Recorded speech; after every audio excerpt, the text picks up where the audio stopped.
фаҳмо як масъалаи дигар ҳам масъалае ки одамое ки дузана ҳастанд, ҳамин масъала хулоса ки шароит надора, ҳамон одаме ки дуюм зана гирифтагия шароит надора ва адолат намекунанд. Ҳамин масъалае ки зани дуюма гирифтагия дар ҳамин ҳолате ки мисол шароит надора зани дуюма сартия гунаҳгор мешавад ки не?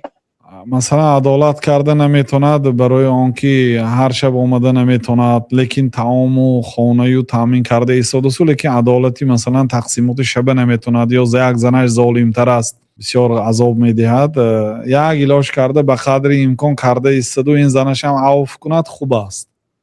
яъне фақат роҳи илоҷаш талоқ неда. бигузор як ҳафта як бор биёд. Масалан мисол занак худаш метонад, агар занак талаб кунад майлаш, занак гӯд ки ту ман ба адолат накарда истоди, ман ба як ҳафта як бор масалан кам аст, талоқам ате, ман дигар шавҳар мекунам гӯд, ин ҳаққи занак дорад.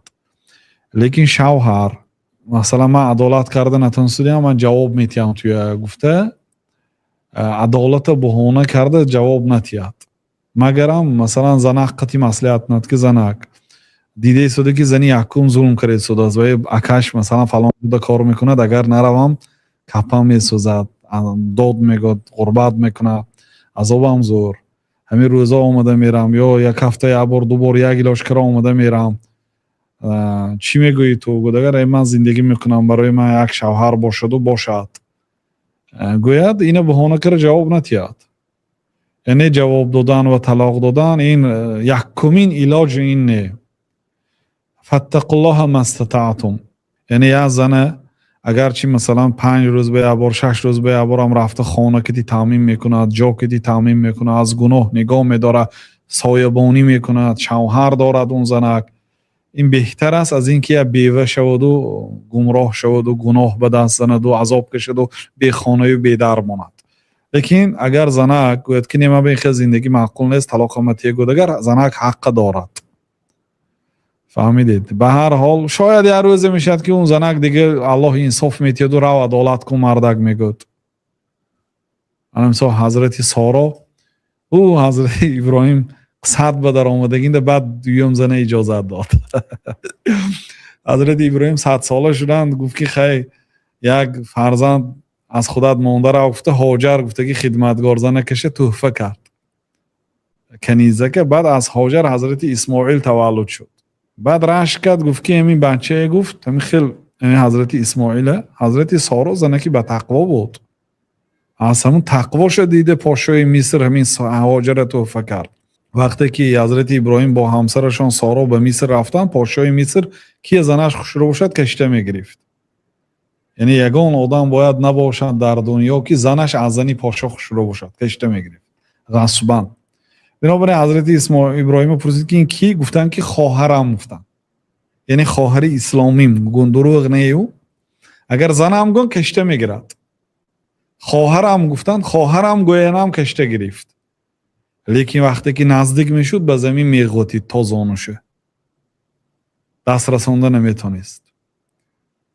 ҳазрати Соро дуо мекарданд. баъд гуфт ки ин занак занаки солиҳа будааст. гуфт Ҳоҷар як канизаки духтарчи майдев туҳфа кард. гуфт ки ҳамин ки хизматгор ғуломи ту аст, хидмати туя карда гардад. ин Ҳоҷар ғулом духтар, яъне каниз духтари ҳазрати Соро буд баъд ба туҳфаи подшоҳи Миср. баъд диданд ки ҳазрати Иброҳим алайҳиссалом синашон пир шуд, аз ин Соро фарзанд нашуд, баъд розӣ шуду дод. лекин вақте ки ҳазрати Иброҳим фарзанддор шуданд, бо ҳасадаш ғалаба карду, гуфт ки ман ин бачае, гуфт қасам хӯрд ба номи Аллоҳ ки дасту пошу сароша канда мепартом, гуфт бачи кундоша. ба ҳазрати Иброҳим гирифта бурда ба Макка мондан, ҳазрати Исмоилу Ҳоҷара. ана имрӯз ҳоҷиҳо ҳар як коре ки мекунанд мерос аз Ҳоҷару мерос аз Иброҳим алайҳиссалом, мерос аз Исмоил алайҳиссалом аст.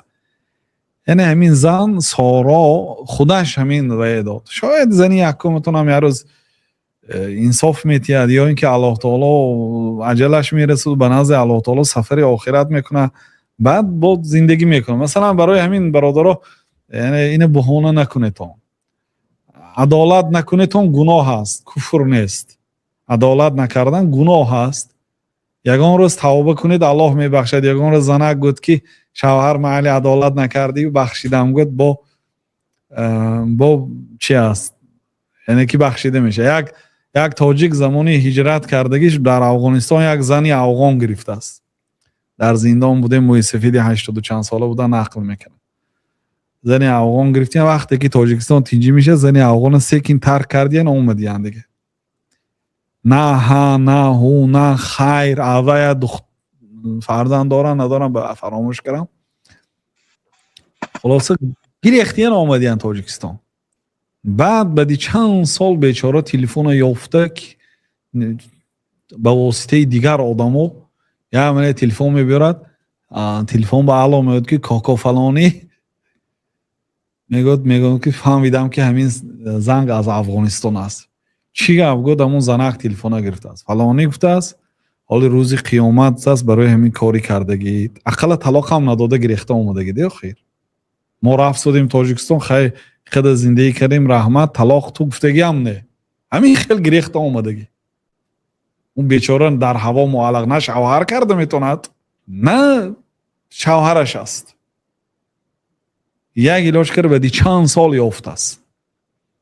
میگه حالی روزی قیامت من از بالای تو دعوا میکنم.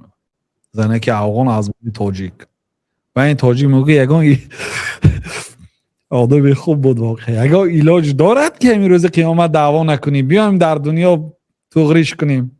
گفت میگه که ها علاج دارد. میگم دخترت میگه دختری که هم زنی حکم داری به پسری من میتی که از شوهری اولم داشتم بعد توغریه. میگه تمام میگه دادم دخترم، بیار نماینده هاته بیاد خواستگاری کنه دختر گرد برات. همین که میگه این دخترم دادم. خلاصه اگر دویم زن به ظلم کرده باشید، سوم زن به ظلم کرده باشید، حقش نداده باشید، خیلی با این مردمی تاجیک بسیار مردمی خوبن، باید عذر و معذور کنید با میبخشد. آخره کنید عدالت کردن آسان نیست. الله آسان کند برای مردم، عدالت کردن آسان نیست. یاردم کردن نکار شوهر برای عدالت کردن. زنای یکم ظلم نکندن و که خراب پیشی بویم را بیچاره گفته فرستونید آخه هم شوهرتون گناه نگیرد و شوهرتون روزی قیامت یک طرفه میبیاد. پیامبر صلی الله علیه و سلم میگه کسی که دو زن باشد و یک تاش بسیارتر معل کنه روزی قیامت کجلک میبیاد. در بعضی روایت نیمه شل میبیاد، چون یک طرف یک زن بسیار معل داشت یک زن معل ندارد. حقین است عدالت کردن، لیکن حرکت کردن نکن. الله اعلم.